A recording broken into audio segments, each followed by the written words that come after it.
She didn't steal. She didn't kill. Her crime was having a baby. In 2002, a Nigerian woman was sentenced to death by stoning not because anyone saw her commit adultery, but because she gave birth. And what happened next shook the entire world. Part 1. Who was Amina Lawal? Amina Lawal Kurami was born in 1972 in Katsina State, northern Nigeria. She wasn't famous. She wasn't powerful.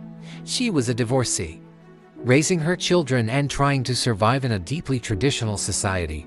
Life was already difficult, but in many parts of northern Nigeria at the time, something had changed. Starting in the year 2000, several states began enforcing full Sharia law, a strict legal system based on Islamic principles. For many, it represented moral order. For others, it became a source of fear. Part 2. The accusation. In 2001, Amina gave birth to a baby girl.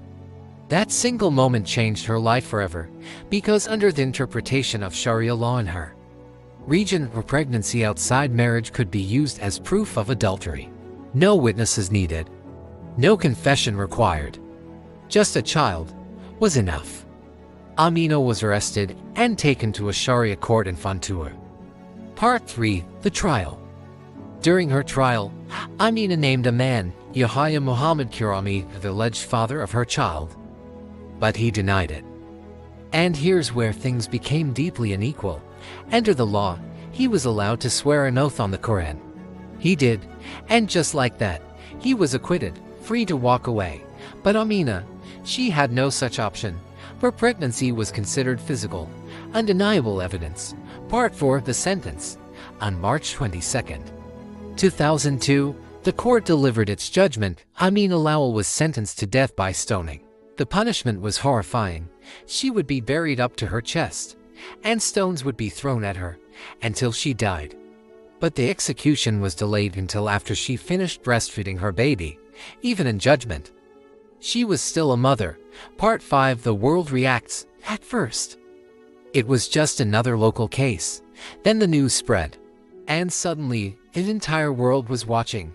Human rights organizations spoke out. International media amplified the story.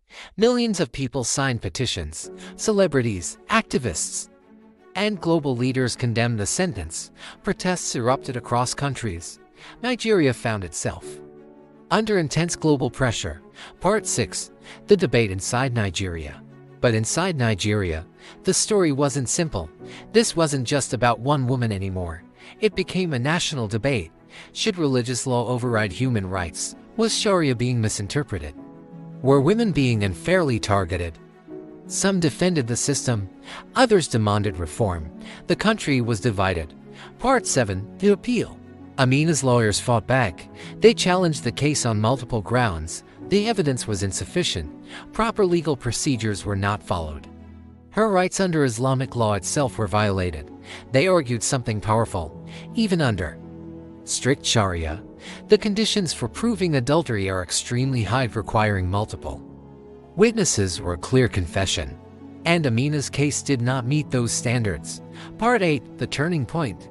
After months of legal battles, the case reached the Katsina State Sharia Court of Appeal.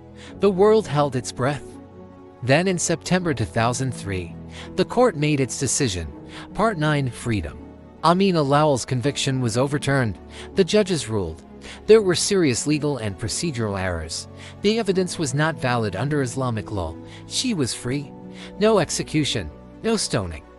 Freedom. Part 10. Life after. After everything, Amina returned to a quiet life. She remarried. She raised her children. She stepped away from the spotlight, but her story didn't disappear. Ending powerful close because Amina Lawal's case became something bigger than one woman. It became a symbol of injustice, of resistance, of how global voices can change a life. And it leaves us with a question that still matters today. When law, culture, and human rights collide, who decides what justice really is? If this story moved you, hit subscribe for more untold African histories the world needs to hear. And tell me in the comments, do you think justice was truly served, or was it pressure that saved her?